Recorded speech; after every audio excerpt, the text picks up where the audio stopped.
ബഹുമാനപ്പെട്ട സ്നേഹം നിറഞ്ഞ BJP പ്രതിനിധിയോടാണ്. 2014 മോഡി സർക്കാർ ഒരു ഇലക്ഷൻ നേരിട്ടപ്പോൾ അവിടെ ഇലക്ഷൻ മാനിഫെസ്റ്റോയിൽ പറഞ്ഞിട്ടുണ്ടായിരുന്ന ഒരു പ്രധാന കാര്യമുണ്ടായിരുന്നു. സ്വിസ് ബാങ്കിലെ കള്ളപ്പണം തിരിച്ചു കൊണ്ടുവന്ന് 15 ലക്ഷം രൂപ ഇവിടെ ഓരോരുത്തരുടെ അക്കൗണ്ടുകളിൽ ഇട്ടു തരുമെന്ന് പറഞ്ഞിട്ടുണ്ടായിരുന്നു. അത് കഴിഞ്ഞ് പല വർഷങ്ങളായി പല പ്രാവശ്യം കോൺഗ്രസിൻ്റെയും മറ്റു പ്രതിപക്ഷ പാർട്ടികളുടെയും പലരുടെ ചോദ്യത്തിനും നരേന്ദ്രമോദി പ്രത്യേകിച്ച് മാധ്യമങ്ങളുടെ മുന്നിൽ വരാറില്ല. ഈ ചോദ്യത്തിന് മറുപടിയില്ല, ചെയ്തിട്ടുമില്ല.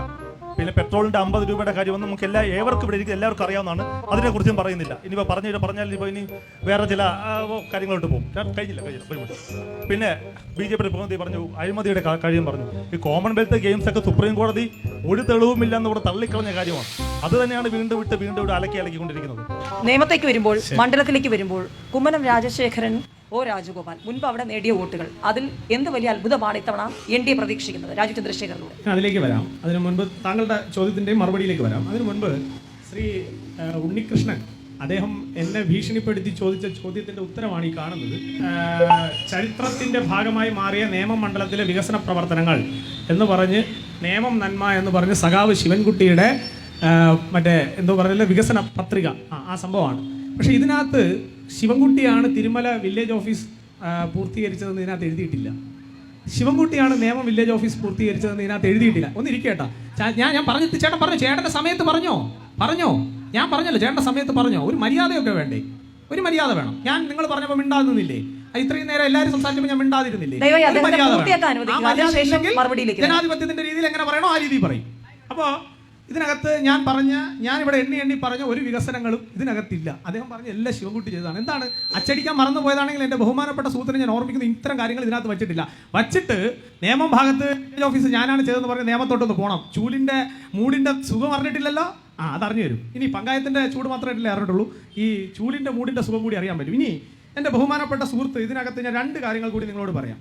അതായത് അദ്ദേഹം ഒരു തേങ്ങ എടുത്ത് ഉടയ്ക്കുന്ന കാര്യം പറഞ്ഞില്ലേ എന്നെക്കുറിച്ച്, ആ തേങ്ങ ഏതാണെന്ന് ഞാൻ പറഞ്ഞുതരാം. അതായത് കരമന ആഴാങ്കാല അത്യാധുനിക സൗകര്യങ്ങളോട് കൂടി വാക്വേ 16 കോടി. താങ്കൾ അതിനടുത്ത് താമസിക്കുന്നവരാണ്, നമുക്ക് പരിചയമുള്ള ആളുകളാണ്, ചേട്ടനൊക്കെ അറിയാം. അവിടെ എഴുതി വെച്ചിട്ടില്ലേ സ്മാർട്ട് സിറ്റി? എഴുതി വെച്ചിട്ടുണ്ടോ? ഉണ്ടല്ലോ. അല്ലല്ലോ, ഒരു മിനിറ്റ് ഞാൻ പറഞ്ഞോളൂ. അവിടെ സ്മാർട്ട് സിറ്റി എഴുതി വെച്ചിട്ടുണ്ടോ? അപ്പൊ സ്മാർട്ട് സിറ്റി എന്ന് അവിടെ എഴുതി വെച്ചിട്ടുണ്ടെങ്കിൽ അതിന്റെ അർത്ഥം നരേന്ദ്രമോദിയുടെ ഗവൺമെന്റ് കേരളത്തിലെ തലസ്ഥാന നഗരസഭയ്ക്ക് ഈ പറയുന്ന അടിസ്ഥാന സൗകര്യങ്ങൾ വികസനപ്പെടുത്തുന്നതിന് വേണ്ടി കൊടുത്ത ഫണ്ടിന്റെ തുക എങ്ങനെയാണ് പൊതുവിദ്യാഭ്യാസ വകുപ്പ് മന്ത്രിയുടെ ഫണ്ടായിട്ട് ചരിത്രമായിട്ട് എഴുതി വെക്കുന്നത്? ഒന്നാമത്തെ ചോദ്യം. അപ്പൊ തേങ്ങ ആരാണ് എടുത്ത് അടിച്ചതെന്ന് മനസ്സിലായല്ലോ. ഇനി ഒരെണ്ണം കൂടി കാണിക്കാം. അതായത് കരമന മുതൽ പ്രാവുച്ചമ്പലം വരെ ദേശീയപാതയുടെ മിഡിയനുകളിൽ സൗന്ദര്യവൽക്കരണവും തെരുവിളക്കൽ സ്ഥാപിക്കൽ 5 കോടി രൂപ. ഞാനും നിങ്ങളും ഒക്കെ അതിന്റെ കൂടെ പോകുന്നതാണ്. അവിടെ എഴുതി വെച്ചിട്ടുണ്ടോ സ്മാർട്ട് സിറ്റി എന്ന്? എംബ്ലം വെച്ചിട്ടുണ്ടോ സ്മാർട്ട് സിറ്റിയുടെ? അപ്പോൾ ആരാണ് വല്ലവന്റെ തേങ്ങ എടുത്ത് അടിക്കുന്നതെന്ന് നേമത്തെ ജനങ്ങൾക്ക് ഇത് തന്നെ വായിച്ചാൽ മനസ്സിലാവും. ഞാൻ ഇനി കൂടുതലൊന്നും പറയണ്ട. ഒന്ന്. ഇനി രണ്ടാമത്തെ കാര്യം, സംഘ യൂണിവേഴ്സിറ്റി എന്നല്ല ഇദ്ദേഹം പഠിച്ചതെന്ന് പറഞ്ഞു.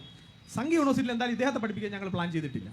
കാരണം ഞങ്ങളെയൊക്കെ സംബന്ധിച്ചിടത്തോളം ഈ നേരത്തെ പറഞ്ഞില്ലേ ഞാനാണ് പ്രശ്നക്കാരെന്ന് പറഞ്ഞ് ജനങ്ങൾക്ക് മനസ്സിലായിട്ടുണ്ട് ആരാണ് ഈ ഇടയിൽ കയറി ഈ പറയുന്ന കാര്യങ്ങൾ അലങ്കോലപ്പെടുത്തുന്നത്. ഇവർക്ക് മനസ്സിലായി. ഞാനിനി അതൊന്നും കമൻറ്റ് ചെയ്യുന്നില്ല. അപ്പോൾ സ്വന്തം കാര്യമാണെങ്കിൽ ഇടയ്ക്കിടയ്ക്ക് പറയണത് ഇപ്പോൾ മനസ്സിലായല്ലോ അല്ലേ നിങ്ങൾക്കില്ല? ഞാൻ നിങ്ങളുടെ മുന്നിൽ വെക്കുകയാണ്. അപ്പോൾ ഈ പറഞ്ഞ സംഘ യൂണിവേഴ്സിറ്റി, ആർഷോ ഏത് സംഘ യൂണിവേഴ്സിറ്റിയിൽ പഠിച്ചുകൊണ്ടാണ് ഒരേ സമയത്ത് 3-4 ഡിഗ്രിക്ക് പഠിക്കാൻ പറ്റിയത്? ഇവരൊന്നും സംഘ യൂണിവേഴ്സിറ്റി പഠിക്കില്ല. ഇവരൊക്കെ പഠിക്കുന്നത് പിണറായി വിജയൻ യൂണിവേഴ്സിറ്റിയിലാണ് പഠിക്കുന്നത്, അല്ലെങ്കിൽ മാർക്സിസ്റ്റ് യൂണിവേഴ്സിറ്റിയിലാണ് പഠിക്കുന്നത്. എങ്ങനെയാണ്? നിങ്ങളെല്ലാം കേട്ടില്ലേ ആർഷോ ഒരേ സമയം 2 ഡിഗ്രിക്ക് വേണ്ടി പഠിച്ചത്? കേട്ടില്ലേ? ഇനി വാഴക്കുല എഴുതിയ ഉപജ്ഞാതാവിന്റെ പേര് പോലും അറിയാത്ത ഒരാൾക്ക് ഡോക്ടറേറ്റ് കൊടുത്ത് അറിഞ്ഞോ? അത് സംഘ യൂണിവേഴ്സിറ്റി പഠിച്ചിട്ടാണോ? ചിന്താ ജെറോം സംഘ യൂണിവേഴ്സിറ്റി പഠിച്ചിട്ടാണോ? അപ്പോൾ ഞാൻ ബഹുമാനപ്പെട്ട LDFന്റെ പ്രതിനിധിയോട് പറയുന്നു, നിങ്ങളുടെ കാലിലെ മന്ത് എൻ്റെ കാലിലേക്ക് തിരികണ്ട. അത് സ്വയം ഒരു അലങ്കാരമായി, ഈ പറയുമല്ലോ ആസനത്തിൽ ആലുകൾ ഇർത്താൽ അതും അലങ്കാരമായി പിടിക്കുന്നവൻ എന്തും പറയാം. അതുകൊണ്ട് CPMന്റെ പ്രതിനിധിയോടുള്ള മറുപടി ഞാൻ അവിടെ നിർത്തുകയാണ്. ഇനി എൻ്റെ ബഹുമാനപ്പെട്ട സുഹൃത്ത്, പിന്നെ ഞാൻ മോദിയുടെ ചോദ്യം ചോദിച്ചപ്പോൾ മറുപടി പറഞ്ഞില്ലെന്ന് പറഞ്ഞു. ഞാൻ കൃത്യമായി മറുപടി പറഞ്ഞു. അദ്ദേഹത്തിനോട് ഇത്രയും നേരം 2ാമത് അവസരം കിട്ടിയിട്ടും 4 ആൾക്കും ജോലി കൊടുത്ത ഒരു സ്ഥാപനം ഏത് എന്ന എൻ്റെ ചോദ്യത്തിന് ഇത്രയും നേരമായി അദ്ദേഹം മറുപടി പറഞ്ഞില്ല. അദ്ദേഹം വികസനത്തെക്കുറിച്ച് ചോദിച്ചപ്പോൾ എൻ്റെ പേരിൽ കുറേ ആരോപണങ്ങൾ ഉന്നയിച്ചതല്ലാതെ ഒരു വികസനം പോലും എടുത്തു കാണിക്കാൻ അദ്ദേഹത്തിന് സാധിച്ചില്ല. ഇനി അദ്ദേഹം പറഞ്ഞതിൽ, എൻ്റെ പ്രിയപ്പെട്ട സുഹൃത്ത് പറഞ്ഞതിൽ ഒരു പ്രധാനപ്പെട്ട കാര്യം, ചേട്ടൻ്റെ ഈ പറഞ്ഞ BJPയുടെ സർക്കാർ പ്രകടന പത്രികയിൽ അങ്ങനെ ഒരു വാക്കില്ല. താങ്കൾ പറഞ്ഞ വാക്ക് തെറ്റാണ്. അതായത് പ്രകടന പത്രികയിൽ ഈ പറഞ്ഞ താങ്കൾ പറഞ്ഞ സ്റ്റേറ്റ്മെന്റ് ഇല്ല. ഈ പറഞ്ഞ 5 ലക്ഷം പേർ 15 ലക്ഷം രൂപ കൊടുക്കാമെന്ന് പറഞ്ഞ സ്റ്റേറ്റ്മെന്റ് ഈ NDAയുടെ പ്രകടന പത്രികയിൽ 2014 പ്രകടന പത്രികയിലില്ല, 2019 പ്രകടന പത്രികയിലില്ല, 2024 പ്രകടന പത്രികയിലും. അത് പറഞ്ഞത് ഒരു പ്രസംഗ മധ്യയിലാണ് ഈ വിഷയം പരാമർശിക്കുന്നത്. പറയുന്നത് ഇങ്ങനെയാണ്: സ്വിസ് ബാങ്കിലുള്ള കോടിക്കണക്കിന് രൂപ തിരിച്ചു കൊണ്ടുവന്നു കഴിഞ്ഞാൽ ആ കൊണ്ടുവരുന്ന തുക നമ്മൾ ജനങ്ങൾക്ക് വീതിച്ചു കൊടുക്കാൻ തീരുമാനിച്ചാൽ ഏകദേശം അത് 15 ലക്ഷത്തോളം വരും എന്ന് പറഞ്ഞ ഹിന്ദിയിൽ ഒരു മിനിറ്റ് അല്ല മര്യാദ കേടല്ലേ ഏട്ടാ, മര്യാദ കേടല്ലേ. നിങ്ങൾ പറഞ്ഞപ്പോൾ ഞാൻ മിണ്ടാതിരുന്നില്ലേ? നിങ്ങൾ പറഞ്ഞപ്പോൾ ഞാൻ മിണ്ടാതിരുന്നു. ആ ജനാധിപത്യം ഇങ്ങോട്ടില്ലെങ്കിൽ എന്റെ ജനാധിപത്യം തിരിയും അല്ലെ? അതല്ലേ മര്യാദ? നിങ്ങൾ പറഞ്ഞപ്പോൾ ഞാൻ കേട്ടു. അടിസ്ഥാനമില്ലാത്ത കാര്യങ്ങൾ പറഞ്ഞിട്ട് പോലും ഞാൻ കേട്ടോണ്ടിരുന്നു. കാരണം എന്താണ്? ജനാധിപത്യത്തിന്റെ സൗന്ദര്യം കേൾക്കുക എന്നുള്ളത് കൂടിയാണ് എന്ന എന്റെ യഥാർത്ഥമായ ബോധ്യം കൊണ്ടാണ്. ഇനി അദ്ദേഹം പറഞ്ഞത് 56ന്റെ നെഞ്ചൽ ഞങ്ങൾ ആരും അളക്കാൻ വരുന്നില്ല.